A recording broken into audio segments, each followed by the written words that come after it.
우리 일교구는 사랑이 넘칩니다. 네, 그렇습니다. 뭐 앉아 계신 분들이 아니라고 해도 맞아요. 여러분들이 뭐. 그래서 항상 이렇게 보면은 우리 일교구는 기대와 감사가 있는 것 같아요. 그리고 좀 보셔서 아시겠지만 제가 참 많이 깜짝 놀란 게 항상 이렇게 교구를 얘기할 때 식구라는 이야기를 꼭 넣더라고요. 식구, 일교구 식구, 뭐 우리 식구, 뭐 이렇게 얘기를 항상 하시더라고요. 그걸 보면서 하나님의 공동체가 이런 거구나라는 좀 생각을 했습니다.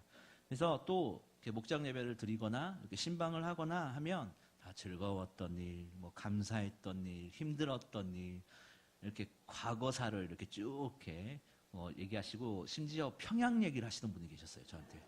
이렇게 북한 얘기도 하시고 제 고향이 오늘 안 나오셨는데 권사님 막 북한에 개성 뭐 거기서 컸다고 막 이런 얘기도 하시고 저는 개성이 어디인지도 모르겠는데 뭐 이런저런 얘기를 이렇게 막 많이 하세요.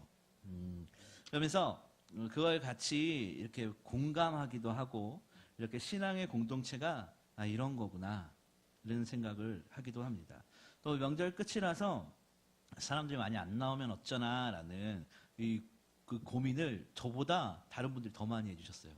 그리고 또 어떤 분은 목사님이 내가 그런 거 걱정하시냐고, 걱정하지 말라고 뭐 이렇게 얘기하시는 분도 계셨고요. 그래서 이렇게 저보다 더 많이 교회를 이렇게 우리 일교구를 사랑하시는 모습들을 이렇게 보면서 하나님께서 참 우리 일교구를 통해서 하나님의 귀한 일들을 이루시려고 하시는구나. 또 우리 일교구뿐만이 아니라 우리 많은 성도분들을 통해서 하나님의 교회를 이루려고 하시는구나라는 그런 마음이 좀 들었습니다. 이렇게 우리가 이렇게 하나의 목장, 뭐 교구, 뭐 전도회, 뭐 이렇게 교회 이 이름으로 모여 있는 것은 우리가 이렇게 이런 그 이름으로 모여 있다라는 것은 우리가 다른 것이 아니라 복된 소식이 기초가 되어 있기 때문입니다. 우리에게 복음이 있기 때문에 복음의 이름으로 우리가 함께 모이고 복음의 이름으로 함께 모여서 예배할 때 하나님의 귀한 은혜가 있는 것이죠. 오늘은 이 즉시라는 제목을 가지고 함께 하나님의 말씀을 이렇게 나누려고 합니다. 우리에게 필요한 것은 바로 그 복음밖에 없구나 이 생각을 좀 했고요. 그리고 그 복음은 다른 것이 아니라 우리가 지금 즉시 이렇게 해야 되는 것이구나. 나부터 작은 것부터 지금부터 하는 것이 하나님의 말씀이구나. 이런 생각을 좀 했습니다. 오늘 시간에 제가 만남이라는 것에 대해서 또 잠깐 이야기를 해볼 건데요. 우리는 여러 가지 만남을 통해서 관계를 맺기도 하죠. 제가 우리 일교구를 또 이렇게 만나고 또 제가 또 뭐 다른 부서를 이렇게 맡고 있으면서 이렇게 만나기도 하고 또 사람과 사람을 통해서 이렇게 만나기도 하죠. 만남을 통해서 뜻하지 않은 만남도 있고요.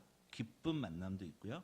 뭐 이런 것들을 통해서 여러 가지 결과가 따라오기도 합니다. 이제 명절이었잖아요. 명절 이렇게 첫날이 저희 어머니 생신이셨어요. 그래가지고 저희 집으로 이제 어머니를 모시고 왔어요. 제 아내가 굉장히 열심히 요리를 준비를 했어요. 뭐 인터넷에서 사기도 하고 이렇게 시장에서 사기도 하면서 굉장히 열심히 준비를 하셨어요. 이렇게 의정부 시장 가서 뭐 어머니 좋아하는 거 이렇게 사서 마치 만든 것처럼 이렇게 펼쳐놓기도 하고. 그래서 이렇게 첫날 어머니 생신을 하셨어요. 그래가지고 음식을 먹고 분위기가 좋잖아요. 어머니 명절이기도 하고 어머니 생신이시기도 하고 그래서 이렇게 밥을 맛있게 먹고 케이크도 먹고 이제 차를 먹고 이제 앉아서 이렇게 있는데 저한테 교회 생활은 어떠냐고 물어보시는 거예요. 저희 어머니가. 그래서 뭐 괜찮아, 좋아, 참 좋아. 나는 참 많이 사랑받고 있고 너무나 감사해라고 이렇게 막 이런저런 얘기를 했어요. 그랬더니 같이 일하시는 분들이 누구냐고 물어보더라고요. 그래서 혹시 기억하세요? 수요일 날 교육자들 특송했어요. 네, 명절 수요예배 안 나오신 분들은 이렇게 모르시겠지만 수요예배가 다 나오는 이렇게 은혜가 있기를 바래요. 교육자들이 되게 멋진 찬송을 특송을 했어요. 근데 권사님들이 뭐 이렇게 사진을 찍거나 녹화를 하셔가지고 교육자들한테 보내주셨어요. 그래가지고 사진이 있어가지고 제가 어머니한테 딱 보여드리면서 핸드폰으로 이렇게 딱 보여드려서 어머니 이게 우리 교육자들이라고. 그러니까 그러시구나, 이분 잘생겼고 뭐 이렇게 막 이런 얘기를 하시다가 그러더니 야 성훈아, 여기 근데 이렇게 나이 들어 보이는 사람이 누구냐? 딱 그러는 거예요. 그래가지고 저 누군데? 라고 딱 봤더니 저 뭐라고 그랬냐면은 이렇게 나이 들어 보이는 사람이 엄마 아들이야. 이제 어머니가 아들을 못 알아봤어요. 사진으로는. 부모가 어떤 상황에서도 부모는 자녀를 알아본다는데 아닌 것 같아요. 저는 이제부터 그 말을 믿지 않습니다. 그래서 이렇게 식탁에 이렇게 앉아 있었는데 분위기가 갑자기 이상한 쪽으로 흐르고 있었어요. 이렇게 막 오랜만에 설날이라서 정말 저희가 어머니를 오랜만에 봤거든요. 잘 안 가요. 제가 연락도 잘 안 하고. 아들은 다 그런가 봐요. 그러는데 오랜만에 만나가지고 뭐 어머니 생신이시기도 하고 가족들이 뭐 모이고 하니까 즐겁게 막 이렇게 뭐 이런저런 얘기하다가 갑자기 어머니가 저를 못 알아보는 사건으로 인해서 집안의 주제가 제 쪽으로 확 돌렸어요. 그래서 동생이 저에게는 시집 못 간 되게 성격 나쁜 여동생이 하나가 있어요. 그 여동생이 오빠는 이제 눈썹을 좀 이렇게 문신을 하고 머리도 좀 심고 이제 좀 그래야 되지 않겠어? 이제 뭐 이런 얘기하면서 제 기분이 굉장히 안 좋아지기 시작했어요. 이게 동생한테 외모로 이렇게 지적질 당하니까 기분이 안 좋더라고요. 자기는 결혼도 못했으면서. 제 동생이 이걸 볼 일은 없어요. 그래서 그래가지고 이제 분위기가 좀 안 좋아졌어요. 그래서 제가 후다닥 마무리를 하고 빨리 쫓아버렸어요. 저희 어머니를. 그래가지고 집에 이렇게 있으면서 제 아내랑 이제 오늘 별로였던 것 같다.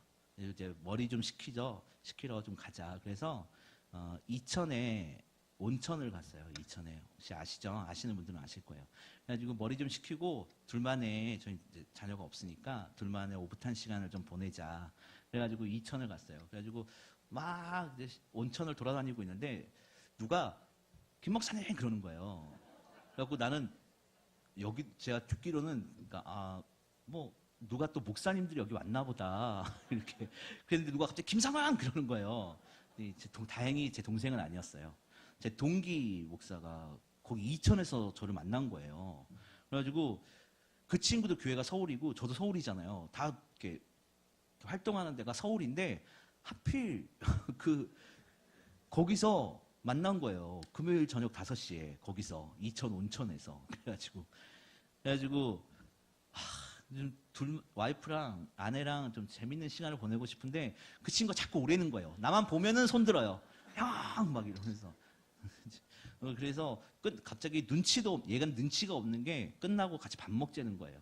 그래서 나는 빨리 아내랑 이렇게 즐거운 시간을 보내고 막 이렇게 중요하게 할 얘기들도 있고 좀 한데 할 일들도 있고 하는데 자꾸 밥 먹자, 차 마시자 막 그러는 거예요.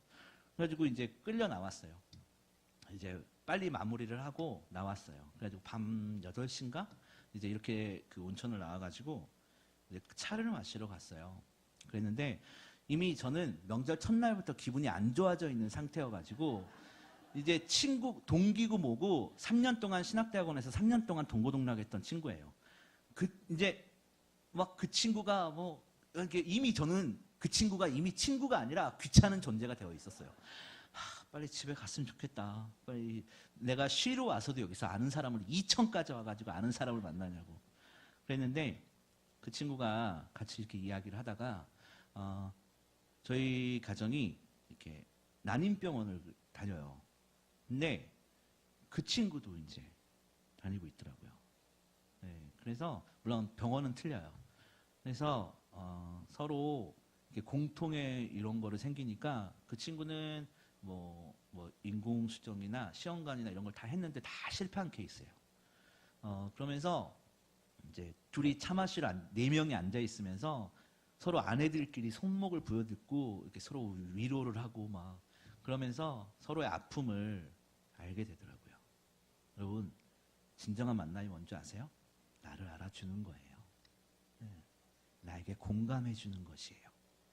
하나님이 어떤 분인 줄 아세요? 우리 주님이 어떤 분인 줄 아세요? 나와 함께 하시고요. 내 마음을 알아주시는 분이에요. 네. 그래서 그 친구를 처음에는 귀찮게 만났는데 밤 10시가 넘어서까지 수다 떨다가 이렇게 잘 헤어져서 각자의 집으로 헤어졌어요. 그리고서 뭐 더 뒤엔 얘기가 있어요. 그 친구가 SNS에 제 사진을 투척하는 바람에 동기들이 뭐 김성은 목사 뭐 늙었다느니 이런 얘기들을 들어서 와이프가 저를 이제 어떻게 하겠다고 막 이제 외모를 신경을 써 주겠다고 이제 그러는데 저는 굴하지 않을 생각입니다. 제가 우리 1교구 분들은 저를 잘생겼다고 그래요.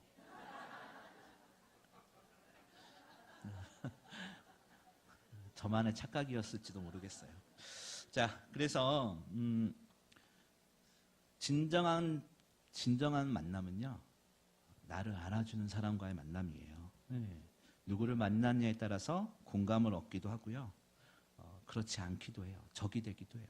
근데 누군가를 만나서 공감을 얻는 그 귀한 만남이 오늘 그 만남을 가진 사람의 이야기예요. 어렸을 때부터 우리는 삭개오에 대한 이야기를 참 많이 들어요. 보다 더 오늘 주인공은 삭개오예요. 보다 더 정확하게 이야기를 하자면 바로 우리 예수님이 주인공이시고요, 예수님께서 주인공 되시는 예수님이 삭개오를 만나주시는 사건입니다. 삭개오 얘기는 참 많이 들었어요. 주일학교 때부터 시작해서 어른 된 지금까지도 여러 가지 방법들을 통해서 삭개오 이야기를 많이 듣고 있습니다. 오늘 이 시간에 저와 여러분에게 그토록 많이 들었던 삭개오의 사건이 오늘 우리에게 무엇을 알려주고 싶어서 성경에 기록되어서 오늘 이 시간 읽어지고 있는지에 대해서 함께 이야기를 하려고 합니다. 우리가 잘 알듯이 삭개오는 세리장이죠. 삭개오를 소개한 것을 보면 오늘 읽진 않았지만 2절을 보면 세리장이고 또한 19장 2절을 보면요, 세리장이고 또한 부자라고 소개하고 있습니다. 당시 이스라엘은 로마의 통치를 받고 있었습니다. 세금을 걷어서 로마에 바치는데 그 중간 역할을 했던 사람이 바로 삭개오였습니다. 사람들에게 의해서 지탄을 받기도 하고 눈치도 받던 이가 삭개오이죠. 도저히 유대인으로서 인정받지 못하고 남들에게 손가락질 받던 사람이 삭개오라는 이야기입니다. 당시에 예수님은 참 인기가 많았던 것 같아요. 예수님이 가시는 곳마다 많은 사람들이 따라다녔는데 삭개오를 만났던 오늘 이 사건 이 당시에도 예수님 주변에는 사람이 참 많았던 것 같습니다. 19장 3절을 보니까 삭개오가 예수님을 보려고 했을 때 사람들이 많았다라고 기록하고 있습니다. 그런 삭개오를 예수님이 만나주신 겁니다. 사람들이 손가락질하고 같은 유대인의 돈을 착취해서 그렇게 살아가고 있는 삭개오를 예수님이 만나주신 것이에요. 여러분, 이게 무엇을 말하는 것이겠습니까? 우리는 가끔 이런 생각을 합니다. 예수님께서 나를 만나주실까? 내 기도가 응답이 되어질까? 남들은 이런저런 응답도 받기도 하는데 왜 나에게는 하나님이 그런 응답을 하시지 않을까? 나에게도 이 옆에 있는 지사님과 같은 일들이 일어날 수 있을까? 이런 거에 대해서 우리는 고민하기도 하고 생각을 하기도 합니다. 여러분, 예수님께서는요, 당시에 사람들에게 무시받고 손가락질 당하던 사람들을 만나주셨어요.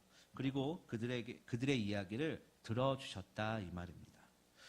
죄로 인해 죽은 우리지만 교만과 자존심으로 뭉친 우리들이지만 예수님께서 그런 우리를 사랑하시고 만나주신다라는 거예요. 우리의 기도의 제목들, 마음의 소원들 있다고 안 들어진다고 더디 간다고 해서 실망하지 마시기 바랍니다. 예수님께서는요, 우리를 만나주시고요, 우리에게 귀 기울여 주시고요, 우리의 작은 신음에도 응답하여 주시는 분이십니다. 네, 다시 오늘 본문으로 와서요. 삭개오가 예수님께서 자신의 동네에 지나가신다는 말을 듣고요, 예수님을 만날 결심을 합니다. 하지만 어려움에 부딪히게 되죠. 첫 번째는 사람이 너무 많았어요. 네. 두 번째는 그의 키가 작았다는 것이죠. 사람들은 삭개오의 키가 얼마나 컸느냐 작았느냐 이야기를 하지만 보다 더 중요한 것은 삭개오가 예수님을 만날 결심을 했다라는 것이고, 또 예수님을 만나기 위해 나무 위에 올라가는 자신의 신체적 조건을 극복하려 했던 것, 이 두 가지가 가장 큰 중요한 포인트입니다. 여러분, 우리도 이래야 해요. 우리가 주님을 만나기 위해서는 주님을 만날 마음의 준비를 해야 하고요, 우리의 환경이 도저히 바쁘고 어려워서 될 수 없지만 예수님을 사모하는 마음으로 예배의 자리, 그 기도의 자리에 나와야 된다라는 말입니다. 네, 우리는 그런 그리스도인들을 구별된 자들이라고 이야기를 해요. 네, 구별된 자들은 그런 거예요. 구별된 자들은 아무리 바쁘고 어렵지만 주님을 만나기 위해서, 주님과 관계하기 위해서, 주님과 한 마음을 품기 위해서 우리의 육체와 마음을 주님 앞에 드리는 것이에요. 그리고 예배에 나와서 주님께 영광을 돌리는 것, 이것이 구별된 자들이라는 이야기예요. 우리는 세상에 살지만요, 세상 사람들과 같지 않습니다.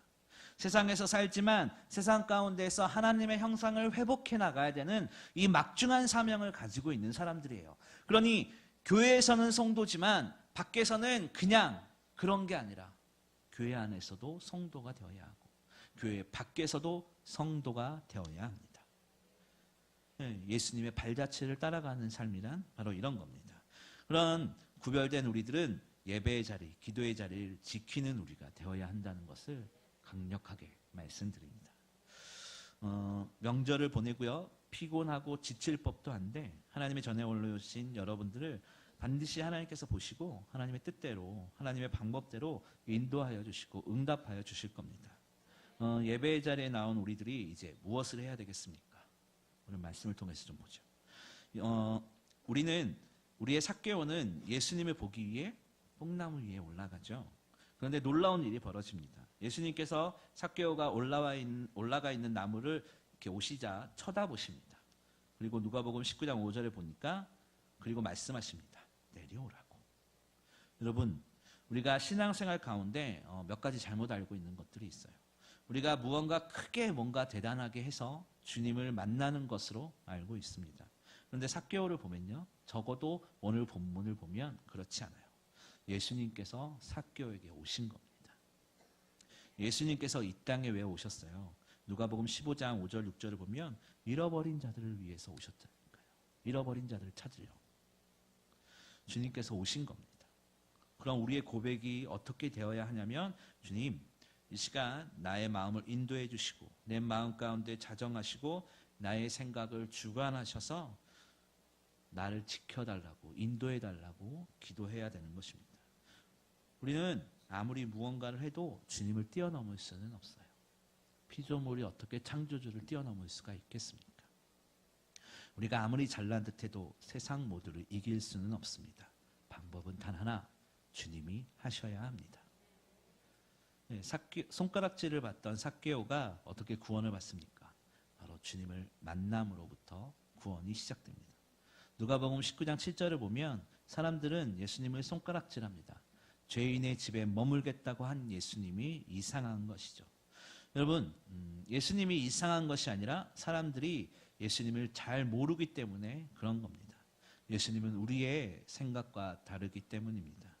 예수님의 계획은요, 우리의 계획을 뛰어넘으시는 분입니다. 그분의 계획은 우리의 계획보다 뛰어나기 때문에 우리가 감히 가늠할 수조차 없습니다. 우리가 어떻게 하나님 앞에 떳떳하게 설 수가 있겠습니까? 어떻게 우리가 죄 없으시고 완전하신 주님 앞에 우리의 권리를 자랑할 수 있겠습니까? 하나님의 사전에는 죄라는 말이 없습니다. 왜냐하면 그분은 완전하신 분이기 때문입니다. 그런데 그런 완전하신 분이 삭개오에게 말씀하셨듯이 오늘날 저와 여러분에게 내려와라, 나에게 오라 라고 말씀하십니다. 그것도 속히입니다. 원어 성경에 보니까 헬라어를 보니까 서둘다, 노력하다 이런 말을 하고 있어요. 서둘러 내려와라, 속히 내려와라, 지금 내려와라, 즉시 내려와라. 즉시입니다. 즉시. 우리에게 오신 주님이 나에게 오라 말씀하실 때 우리는 다른 생각할 필요가 없습니다. 하나님께서 우리를 부르실 때 우리는 다른 생각할 필요가 없습니다. 즉시 하는 것입니다. 하나님 앞에 예배하는 것, 하나님 앞에 기도하는 것, 하나님의 말씀대로 따라 사는 것, 내일, 모레, 아니요, 지금입니다. 제 인생의 슬로건이 나부터 작은 것부터 지금부터입니다. 나부터 해야 합니다. 나부터 예배자가 되어야 하고요. 나부터 기도의 자리에 올라와야 합니다. 나부터 예배의 성공자가 되어야 하는 것입니다. 그럴 때 우리를 통해서 예수 그리스도의 생명이 흘러갈 줄을 믿습니다. 누가복음 19장 6절을 보니까 삭개오는 급히 주님께 내려왔습니다. 우리의 예배는 어떻습니까? 어떤 마음으로 이 자리에 앉아 계십니까?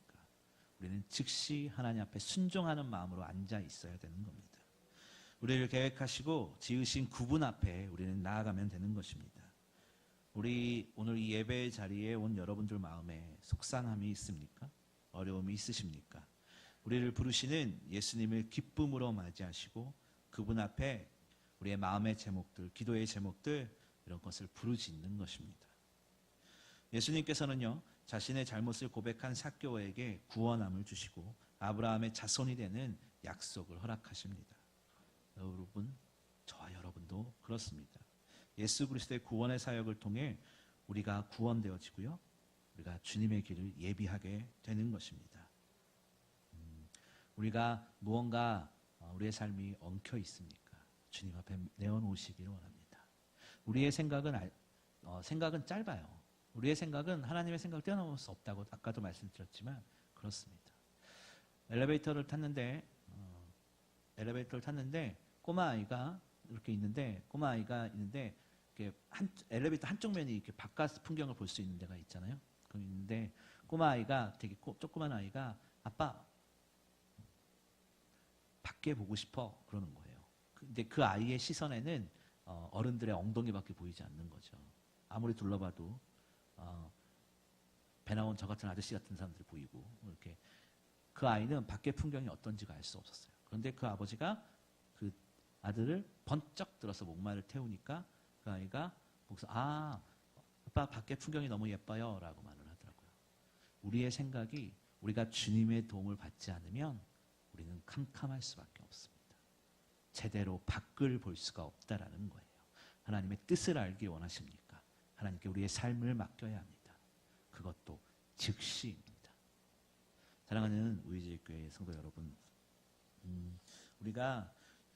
우리는 주님을 만남으로부터 시작합니다.